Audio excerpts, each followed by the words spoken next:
সূরা আদ-দুখান। রহমান রহিম আল্লাহ তাআলার নামে। হামিম। সুস্পষ্ট কিতাবের শপথ। আমি একে একটি মর্যাদাপূর্ণ রাতে নাজিল করেছি। অবশ্যই আমি হচ্ছি জাহান্নাম থেকে সতর্ককারী। সে সময়ের মধ্যে প্রত্যেকটি গুরুত্বপূর্ণ কাজের ফয়সালা স্থিরীকৃত হয়। তা স্থিরীকৃত হয় আমারই আদেশক্রমে কাজ সম্পাদনের জন্য। আমি নিঃসন্দেহে আমার দূত পাঠিয়ে থাকি। এটা সম্পন্ন হয় তোমার মালিকের একান্ত অনুগ্রহে। অবশ্যই তিনি সবকিছু শোনেন, সবকিছু জানেন। তিনি আসমান সমূহ, জমিন এবং এদের উভয়ের মাঝখানে যা কিছু আছে তার সব কিছুর মালিক। যদি তোমরা ঈমানদার হও তাহলে তোমরা অযথা বিতর্কে লিপ্ত হইও না। তিনি ছাড়া আর কোনই মাবুদ নেই। তিনি জীবন দান করেন, তিনিই মৃত্যু ঘটান। তিনি তোমাদের মালিক এবং তোমাদের বাপ দাদাদেরও মালিক। এ সত্ত্বেও তারা সন্দেহের বশবর্তী হয়ে এর সাথে খেল তামাশা করে চলেছে। অতএব হে নবী, তুমি সেদিনের অপেক্ষা করো যেদিন আকাশ তার স্পষ্ট ধোঁয়া নিচের দিকে ছেড়ে দেবে। তা অল্প সময়ের মধ্যে গোটা মানুষদের গ্রাস করে ফেলবে। এটা হবে এক কঠিন শাস্তি। তখন তারা বলবে, হে আমাদের মালিক, আমাদের কাছ থেকে এ আযাব সরিয়ে নাও, আমরা এক্ষুনি ঈমান আনছি। কিন্তু এখন আর তাদের উপদেশ গ্রহণ করার সুযোগ কোথায়? তাদের কাছে সুস্পষ্ট মর্যাদাবান রাসূল তো এসেই গেছে। তা সত্ত্বেও তারা তার থেকে মুখ ফিরিয়ে নিয়েছে। তারা বলেছে, এগুলো হচ্ছে পাগল ব্যক্তির শেখানো কতিপয় বুলি। আমি যদি কিছু সময়ের জন্য আযাব সরিয়েও দেই তাতে কি লাভ? তোমরা তো আবার তাই করবে। একদিন আমি কঠোরভাবে এদের পাকড়াও করব এবং এদের কাছ থেকে আমি পুরোপুরি প্রতিশোধ নেব। এদের আগে আমি ফেরাউনের জাতির লোকদেরও পরীক্ষা করেছি। তাদের কাছেও আমার একজন সম্মানিত রাসূল মূসা এসেছিল।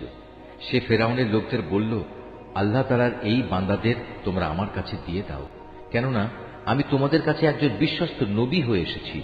সে বলল, তোমরা আল্লাহ তাআলার সাথে বিদ্রোহ করো না। আমি তো নবুয়তের একটি সুস্পষ্ট প্রমাণ তোমাদের কাছে উপস্থাপন করছি। তোমরা যাতে আমাকে পাথর মেরে হত্যা করতে না পারো সেজন্য আমি আমার মালিক ও তোমাদের মালিকের কাছে আগেই পানা চেয়ে নিয়েছি। যদি তোমরা আমার উপর ঈমান না আনো তাহলে আমার কাছ থেকে দূরে থাকো। অতঃপর সে এদের নাফরমানি দেখে তার মালিকের কাছে দোয়া করল, হে আমার মালিক, এরা হচ্ছে একটি নাফরমান জাতি, তুমি আমাকে এদের কাছ থেকে মুক্তি দাও। আমি বললাম, তুমি আমার বান্দাদের সাথে করে রাতে রাতেই এ জনপদ থেকে বেরিয়ে পড়ো। সাবধান থেকো, ফেরাউনের পক্ষ থেকে কিন্তু তোমাদের পশ্চাৎধাবন করা হবে। সমুদ্রকে শান্ত রেখে তুমি পার হয়ে যেও। নিঃসন্দেহে তারা হবে একটি নিমজ্জিত বাহিনী। যাবার সময় ওরা নিজেদের পেছনে কত উদ্যান, কত ঝর্ণা ফেলে গেছে, কত ক্ষেতের ফসল, কত সুরম্য প্রাসাদ, আরো কত বিলাস সামগ্রী, যাতে ওরা নিমগ্ন থাকত। এভাবেই আমি আর এক জাতিকে এ সব কিছুর উত্তরাধিকারী বানিয়ে দিলাম। এই ঘটনার ফলে ওদের উপর না আসমান কোন রকম অশ্রুপাত করল, না জমিন ওদের এ পরিণামে একটু কাঁদল। আযাব আসার পর তাদের আর কোনো অবকাশই দেওয়া হল না। আমি অবশ্যই বনী ইসরায়েলদের এক অপমানজনক শাস্তি থেকে উদ্ধার করেছি। ফেরাউন ও তার গোলামীর শৃঙ্খল থেকে তাদের আমি নাজাত দিয়েছি। অবশ্যই সে ছিল সীমা লঙ্ঘনকারী, নাফরমানদের মধ্যে শীর্ষস্থানীয় ব্যক্তি।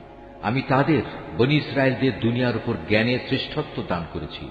আমি তাদের এমন কতিপয় নিদর্শন দিয়েছি যাতে তাদের জন্য সুস্পষ্ট পরীক্ষা নিহিত ছিল।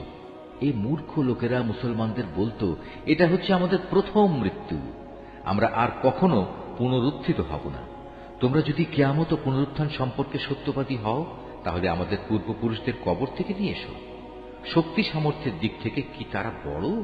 না তুব্বা জাতি ও তাদের আগে যারা ছিল তারা বড়? আমি তাদের মতো শক্তিশালীদেরও ধ্বংস করে দিয়েছি, কেননা তারা ছিল জঘন্য নাফরমান জাতি। আমি আসমান সমূহ, জমিন এবং এদের উভয়ের মাঝখানে যা কিছু আছে তার কোনোটাই খেল তামাশার ছলে পয়দা করিনি। এগুলো আমি যথাযথ উদ্দেশ্য ছাড়াও সৃষ্টি করিনি। কিন্তু অধিকাংশ মানুষ সৃষ্টির এ উদ্দেশ্য সম্পর্কে কিছুই জানে না। অতঃপর এদের সবার জন্যই পুনরুত্থান ও বিচার ফয়সালার দিন নির্ধারিত রয়েছে। সেদিন এক বন্ধু আরেক বন্ধুর কোনোই কাজে আসবে না, না তাদের সেদিন কোন রকম সাহায্য করা হবে। অবশ্য যার উপর আল্লাহ তাআলা দয়া করবেন তার কথা স্বতন্ত্র। নিঃসন্দেহে আল্লাহ তাআলা মহাপরাক্রমশালী ও দয়ালু। অবশ্যই জাহান্নামে যাক্কুম নামের একটি গাছ থাকবে, তা হবে গুনাহগারদের জন্য সেখানকার খাদ্য। তা গলিত তামার মতো পেটের ভিতরে ফুটতে থাকবে, তা যেন ফুটন্ত গরম পানি। ফেরেশতাদের প্রতি আদেশ হবে, ধরো একে, অতঃপর হেঁচড়ে জাহান্নামের মধ্যস্থলের দিকে নিয়ে যাও। অতঃপর তার মাথার উপর ফুটন্ত পানির আযাব ঢেলে দাও। তাকে বলা হবে, আযাবের স্বাদ আস্বাদন করো। তুমি না ছিলে একজন শক্তিশালী অভিজাত মানুষ? আর এই শাস্তি সম্পর্কে তোমরা অভিজাত লোকগুলোই ছিলে বেশি সন্দিহান। অপরদিকে পরহেজগার লোকেরা নিরাপদ ও অনাবিল শান্তির জায়গা থাকবে। মনোরম উদ্যানে ও অমীয় ঝর্ণাধারায় মিহি ও পুরু রেশমি বস্ত্র পরিধান করে এরা একে অপরের সামনাসামনি হয়ে বসবে। এমনই হবে তাদের পুরস্কার। উপরন্তু তাদের আমি দেব আয়তলোচনা পরমা সুন্দরী হুর। তারা সেখানে প্রশান্ত মনে সব ধরনের ফল ফলাদির অর্ডার দিতে থাকবে, প্রথম মৃত্যু ছাড়া যা দুনিয়াতেই এসে গেছে। সেখানে তাদের আর মৃত্যু স্বাদ ভোগ করতে হবে না। তাদের মালিক তাদের জাহান্নামের আযাব থেকে বাঁচিয়ে দেবেন। হে নবী, এ হচ্ছে মোমেনদের প্রতি তোমার মালিকের পক্ষ থেকে দয়া। সত্যিকার অর্থে এটাই হচ্ছে সেদিনের মহা সাফল্য। অতএব হে নবী, আমি কোরআনকে তোমারই মাতৃভাষায় সহজ করে দিয়েছি, যাতে করে তারা এর থেকে উপদেশ গ্রহণ করতে পারে। সুতরাং তুমি এদের পরিণাম দেখার জন্য অপেক্ষা করতে থাকো। আর ওরা তো প্রতীক্ষা করেই যাচ্ছে।